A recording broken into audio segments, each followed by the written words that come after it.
अगर साथी ना हो तो रिटायरमेंट फंक्शन जो है वो अधूरा लगता है। आज इकबाल सर जो हेडमास्टर थे गवर्नमेंट गर्ल्स हाई स्कूल कानाल के, आज इनका यहाँ पर रिटायरमेंट फंक्शन था। हालांकि फरवरी में ये रिटायर होने जा रहे हैं, लेकिन आज जो इनके साथी यहाँ पर मौजूद थे, आप देख रहे हैं मैक्सिमम जो टीचर्स है, मैक्सिमम जो स्टाफ है वो रिटायर हो चुके हैं। लेकिन इसी बीच इस फंक्शन में चार चांद तब लग गए जब ओम प्रकाश सर और तनवीर सर की एक जोड़ी जब उन्होंने यहाँ पर गाना गाया है।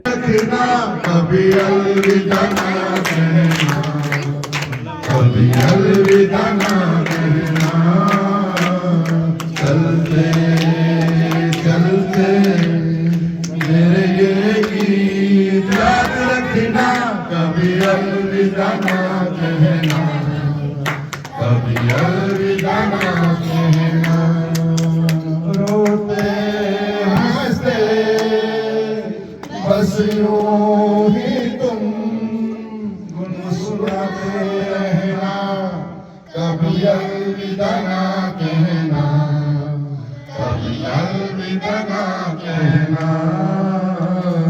चलते चलते मेरे ये गीत याद रखना, कभी अलविदा ना कहना, कभी अलविदा ना कहना। प्यार करते करते हम तुम कहीं खो जाएंगे, इन्हीं बहारों में आंचल में छुप कर सो जाएंगे। प्यार करते करते हम तुम कहीं खो जाएंगे, इन्हीं बहारों में। गाना गाया है। सर आप भी कुछ वक्त पहले रिटायर हुए थे। हालांकि जो रिटायर का वक्त बड़ा खुशी का वक्त होता है, लेकिन अक्सर लोग इसमें इमोशनल हो जाते हैं जब वो अपना वक्त याद करते हैं, अपने सर्विसेज को याद करते हैं या अपने दौर को याद करते हैं। लेकिन ये एक ऐसा दौर होता है जब स्कूल्स या जो सर्विसेज है उससे अलविदा लेना होता है। आज आपने गाना गाकर पूरे स्टाफ को भी इमोशनल कर दिया, क्या कहेंगे इस रिटायरमेंट के मौके पर? देखिए परवेज जी, आज की रिटायरमेंट जो है, मुझे जिस वक्त इकबाल साहब वहाँ पे माइक पे अपना वो पूरा कैरियर को दोहरा रहे थे, अपनी सर्विस की पीरियड को दोहरा रहे थे, मैं भी 1.5 साल पीछे चला गया था। और वो समय, वो टाइम मुझे जहन में आ रहा था बार बार कि ये घड़ी कितनी मुश्किल होती है माइक पे वो सारे इमोशंस को लेके बातें भी करनी है, अपने आप को संभालना भी है। लेकिन खुर्शीद साहब की बात मुझे बहुत अच्छी लगी। उन्होंने कहा, जो हमारे खुर्शीद साहब लेक्चर रिटायर हो गए, उन्होंने कहा कि जो लोग डेडिकेटेड होते हैं उनको एक तमन्ना रहती है कि काश मुझे कुछ समय और मिलता, काश मुझे कुछ वक्त और मिलता, मैं इन टीचर साहिबान के बीच में, इन बच्चों के बीच में और काम करता।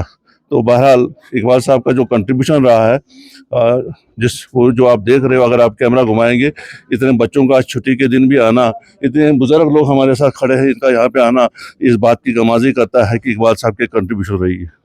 दौरान स्पीच जब वक्त को याद किया जाता है, अपनी सर्विसेज को याद किया जाता है, इन्होंने कहा कि मैंने इसके अलावा कोई साइड बिजनेस नहीं किया, मैंने कोई काम नहीं किया, सिर्फ एजुकेशन डिपार्टमेंट में सिर्फ सर्विसेज दी। हालांकि बहुत सारे आज के वक्त में जो टीचर्स आज के वक्त में आ रहे हैं वो ज़रूर अपना साइड भी देख लेते हैं, लेकिन जो पहले वाले टीचर्स होते थे वो सिर्फ अपने डेडिकेशन से, ऑनेस्टी से जो है वो सर्विसेज देते। ये बात बिल्कुल सही है। जब से मैं इनको जानता हूँ, लगभग पिछले 14-15 साल से, जब से इनके बच्चे भी मेरे पास हाई सेकेंडरी बॉयज में पढ़ते थे, तब से इनको मैं जानता हूँ। इनके बाद बरादर ये जो असगर बशीर साहब हैं, इनके बच्चे भी थे, तब से मैं जानता हूँ इनको। और इनका जो अपने फील्ड के साथ, अपने उस जो प्रोफेशन के साथ जो एक इंसाफ इन्होंने किया, जस्टिस किया हुआ है, वो अपने आप में एक मिसाल है। और इन्होंने जो ये बात कही कि मैंने कोई काम नहीं किया, बजा फरमाया, मैं बिल्कुल इनकी बात की तायद करता हूँ। इकबाल सर से मैं समझता हूँ। इकबाल सर, आज जिस तरह से आपके साथी, आप हालांकि मैक्सिमम जो आपके साथी है वो रिटायर्ड हो चुके हैं और कुछ रिटायर्ड में होने वाले हैं, आज सब ने मिलजुल कर इस दिन को जो है वो सेलिब्रेट किया। हालांकि दौरान जब आप स्पीच कर रहे थे, आपने अपने परिवार को याद किया, जिनकी कंट्रीब्यूशन रही आपके बच्चे, उनको आपने याद किया, इमोशनल आप भी हुए, तो कैसे इस वक्त इस दिन को आप स्पेशली देखते हैं? अल्लाह का फजल है जी कि पूरा टेन्योर जो है डिपार्टमेंट को दिया और इसके साथ इंसाफ करने की कोशिश की। तो मुझे लगता है, जैसे मैंने बताया कि आज जो है 14वां फेयरवेल था मेरे ऑनर में, पूरे जोन में, पूरे डिस्ट्रिक्ट में। अभी भी कुछ डेट्स लगी हुई हैं आगे इंशाल्लाह। तो अल्लाह ने लोगों के दिलों में प्यार डाला है, शायद कुछ थोड़ा काम हमने भी किया है। तो उसी का नतीजा है कि आज इतने सारे मेरे ऑनर में यहाँ जमा हुए, जिनमें इतने बड़े डिग्निटरीज, प्रिंसिपल साहिबान, जेडीओज, हेडमास्टर्स, टीचर्स, बच्चे। तो इस मौके पे मैं शुक्रिया अदा करना चाहूँगा पूरे डिपार्टमेंट के ऑफिसरान साहिबान का, जिनमें ख़ुसूसी तौर पर जितने भी सीओज रहे मेरे टेन्योर में, जितने जेडीओज रहे, और फिर बाकी जो लोगों ने मेरे साथ काम किया, तो बहुत हमदर्दी से मेरे साथ पेश आए। कभी कोई मेरा कागज़ रुका नहीं, कभी कोई मेरा सिग्नेचर रुका नहीं। तो ये मैं सभी अफसर साहिबान का भी, डिस्ट्रिक्ट एडमिनिस्ट्रेशन का भी, अगर आप याद मुझे दिलाना चाहें तो एप्रिसिएशन मुझे मिली थी, डाइफोडे सर थे, डीसी साहब, आप भी शायद उस फंक्शन में थे, और एक और ऑनेस्ट ऑफिसर थे हमारे डाइट प्रिंसिपल लाल हुसैन सर, उनके हाथों से अप्रिसिएशन मिली। तो मैं समझता हूँ इससे बड़ा आनर मेरा क्या हो सकता है कि एक छोटे से मुलाजिम को अगर आनर किया जाए, इतने बड़े ऑफिसर, डिस्ट्रिक्ट लेवल के ऑफिसर आनर करें, तो मेरे कद के हिसाब से बहुत अच्छा हुआ। और मैं आज के इस इवेंट पे भी जो है सभी साहिबान का जो यहाँ पर आए बच्चे, जिन्होंने रंगारंग प्रोग्राम जो है वो पेश किया मेरे ऑनर में, तो बारगाह इज़्ज़त में दुआ गो हूँ कि जिस तरह से 4 चांद लगे, ऐसे इनकी ज़िंदगी में भी 4 चांद लगे, बच्चे खुश खुर्रम रहें और अपनी मंजिलों को तय पाएँ। मैं पीछे बैठा था, मैं बच्चों से बात कर रहा था और कुछ टीचर स्टाफ से, लोकल से बात हो रही थी। उन्होंने कहा था कि इनकी बहुत ज़्यादा कंट्रीब्यूशन स्कूल में रही है। स्टाफ नहीं भी होता था तो किसी लोकल को उठाकर बोलते थे कि आप यहाँ पर पढ़ाइए। प्रिंसिपल तनवीर सर का भी एक अच्छा रोल रहा है कि रिटायरमेंट के बाद ये उन स्कूल्स में जाते थे, मतलब जैसे बॉयज़ सेकेंडरी में इनका रहा है, उन स्कूल्स में जाते थे, देखते थे क्या कमी है क्या। तो क्या आप इस स्कूल में दोबारा वापस आ पाएंगे, क्योंकि बहुत ज़्यादा दूर स्कूल है, तो क्या जो कंट्रीब्यूशन यहाँ, अगर आगे कोई प्रॉब्लम्स रहती है तो क्या इन बच्चों के साथ आप रहेंगे?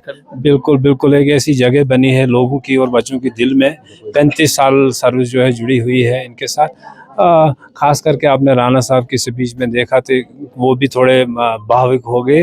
तो मुझे लगा कि कहीं न कहीं इनके दिलों में मेरी जगह है, और इंशाल्लाह जब भी ये मेरी ज़रूरत महसूस करेंगे तो मैं गाड़ी में नहीं कि बल्कि पैदल चल के आने की कोशिश करूँगा। चलिए, बिल्कुल मैंने अपने उस्ताद, जैसे प्रिंसिपल तनवीर सर मेरे उस्ताद रहे हैं, और जब भी रिटायर्ड हुए थे तो ऐसा लगा था हमें कि रिटायरमेंट के बाद ये दिखेंगे नहीं। हालांकि जब भी बॉयज़ सेकेंडरी स्कूल या जिन जिन हाई सेकेंडरीज में इन्होंने ड्यूटी की, जब भी कोई प्रॉब्लम होती है तो ये ज़रूर आ जाते हैं सामने, उन स्कूल्स में विजिट करते हैं, कोई ना कोई फंक्शन ज़रूर अटेंड करने की कोशिश करते हैं, और आज भी एजुकेशन डिपार्टमेंट में एक्टिवली काम कर रहे हैं। हालांकि पढ़ा नहीं रहे हैं, लेकिन इसके अलावा अगर कभी कोई परेशानी होती है तो एक्टिवली जो है वो काम कर रहे हैं।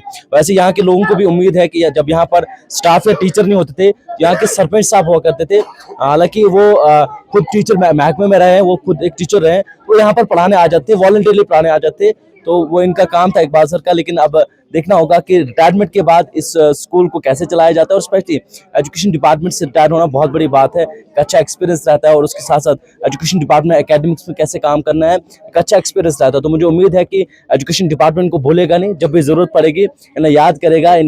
मेरे साथ इस वक्त यहाँ के लोकल सरपंच है, हालांकि ये पहले खुद भी एक टीचर रहे हैं। आज जिन टीचर की यहाँ पर रिटायरमेंट थी, इनका और खासतौर पर उनका जो है अच्छा साथ रहा है। सर, आज इकबाल सर की रिटायरमेंट जो है इसी हाई स्कूल से एज हेडमास्टर हो रही है।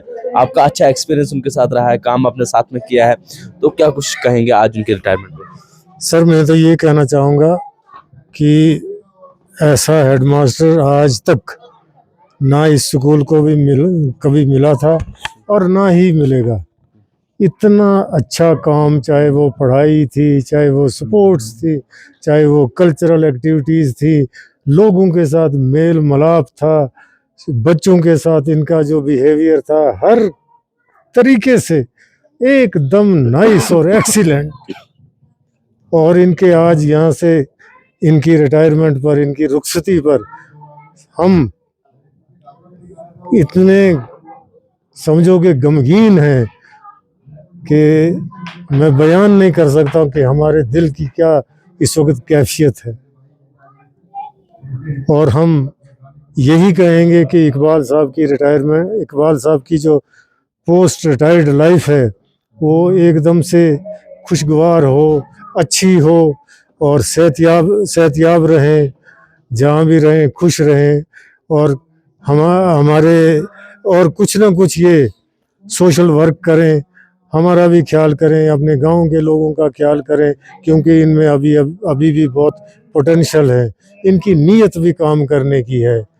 तो मैं एक बार फिर यही कहूँगा कि ऐसा इंसान जो एक काबिलियत, इंसानियत और हर वो जो एक अच्छे इंसान में खूबियाँ होनी चाहिए, वो सब कुछ इनमें पाई हमने इस दौरान, इस टाइम में।